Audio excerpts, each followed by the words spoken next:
performed he's all over the country. He's a Southern gentleman. Please put your hands together for John Chapella!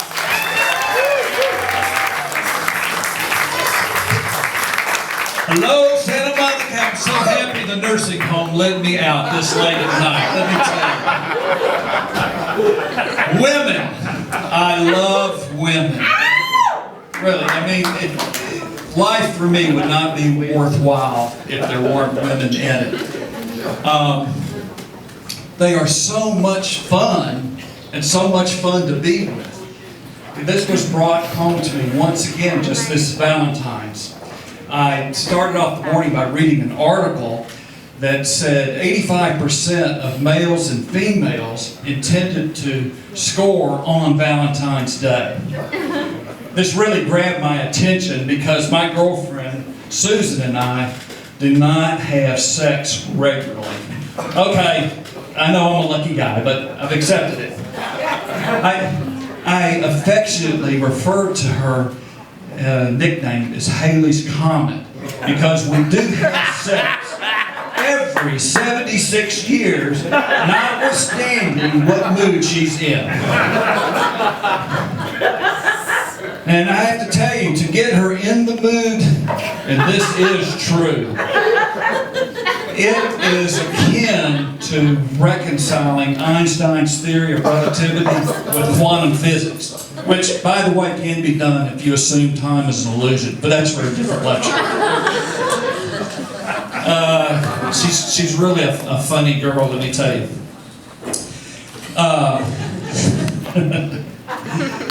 Anyway, we decided, well, let me back up for a second.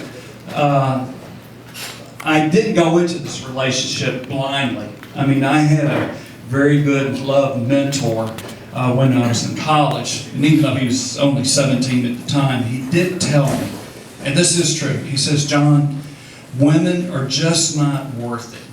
Now, you're not there yet, but you'll get there.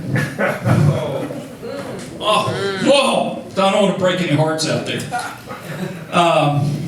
Notwithstanding that, I still remain to be an eternal optimist and a hopeless romantic. Yes, I get my heart broken on a daily basis. In fact, I even told my daughter yesterday, a girl actually smiled at me, I almost had a heart attack. Anyway, my Susan, she finds us all so amusing, particularly when she starts reciting her mantra, which I've heard a million times. Men are so dumb. Men are so dumb. Men are so dumb. When I think of the mantra, I remember my daughter here last Christmas, and I think that she was probably correct. She gave me my Christmas present, and she says, Dad, here is your very own back scratcher. Now you won't need a girlfriend. Don't cry on me. Anyway, notwithstanding all these contraindicators, Susan and I decided to embark on our Valentine's Day celebration at dinner at the Ritz-Carlton. We get there in the restaurant. I'm usually oblivious to everything that's going on in a restaurant. Susan, though, is dialed in totally. She eavesdrops on each and every conversation. In fact, she's got ears like a rabbit. It's not that she has acute hearing. She just has ears that are big and furry. She remarks to me, says, John, look at all these couples out here. They are so depressed, so sad. They are not in love. I look up from the table and I start scanning the crowd, and I observe the countenances of the couples, and it appeared to me that most of them wished they were with somebody else. And then, of course, you had those who recognized that they were in a hopeless situation, and they just wished they were dead.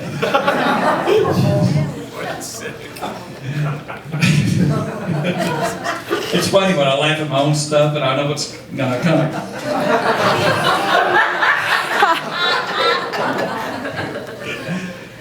Anyway, I'm trying to think where I am now. We're at the Ritz-Carlton. Yes, we're at the Ritz-Carlton. So dinner goes on. It's amazing. We have some nice, interesting conversation, laughs, have some cocktails. I'm starting to feel good. I'm going to be lucky tonight. I make my move, and then the wall comes up. Susan says, "John, you know I love you, but I don't want to have sex tonight." I went, "What?"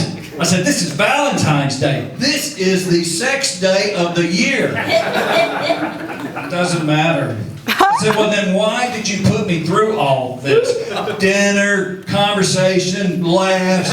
You even had your seductive moves on." "Well, honestly, John, I like toying with you. And I was hungry." "Me too."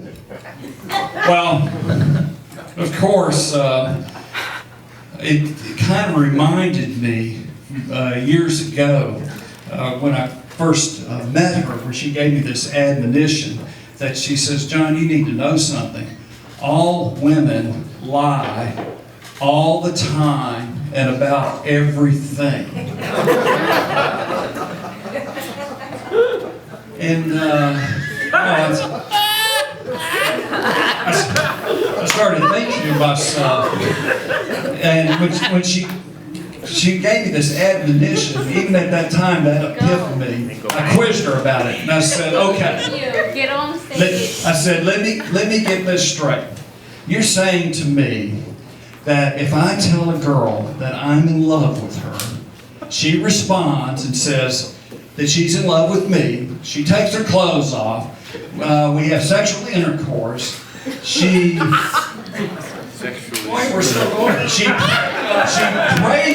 praises me for my sexual performance, and then at the top of her lungs, screaming during such happening, she tells me she's experiencing multiple orgasms of nature and scope that engender an ineffable ecstasy. You're telling me that all this, and I mean all of this, is one big pack full of lies? Is that it? She says, "Yes, yes." Says, "That's correct, you got it." I think, I can live with that. Yeah, Susan. So poor Susan. Where did we go after that? Oh, my light. All right. Well, anyways, as you can see, things didn't pan out for me that well that night, Valentine's. And I started pondering to myself that, because I was pretty pissed off, what should I have said? I mean, what I really wished I had said, but I just couldn't, because in our relationship, I am the real pussy. So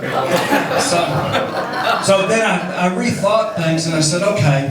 I said, this is, when she announced this no sex decree, I was thinking what I should have done was just, brought her over to me and whispered a sweet nothing in her ear like, "You fucking bitch! People in love have sex and screw each other's brains out all day, every day in America. Get with the team."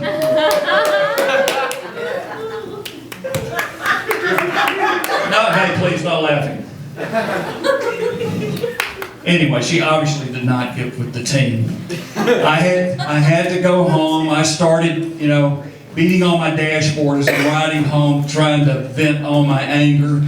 And of course, I know that really doesn't help you. It just makes you madder and madder and madder. And then I remember reading where it says that you should resolve these matters with your significant other by sitting down calmly and discuss it and then resolve it. So it's okay, I think I'll probably try to do that. I'm going to practice that technique when I get home. So I visualize, okay, I'll go home and I'll go into my closet, close the door because I want some privacy, and I'll imagine the coat on my rack is Susan. And then I'm going to have a conversation, kind of like this, very calm, logical, free of sophisticated syllogisms. And I'll say, honey, I love you.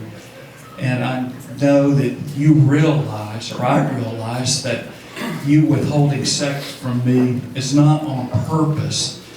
But I have to tell you, when you do that, it really hurts my feelings. Like my dick, you fucking bitch! Come on, what's wrong with you? Well, it was ironic. I finally got near home, and so I had to stop and get some toilet paper. And I had been wondering all day how this Valentine's was going to work out. I mean, was I going to end up in the wee hours of the morning kissing and hugging my baby doll?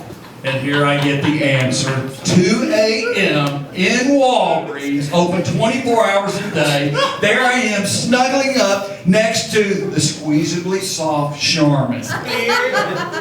And as I do so, I say to myself, I am so dumb. I am so dumb. I'm so dumb. Aren't women fun and fun to be with? That's me. Thank you.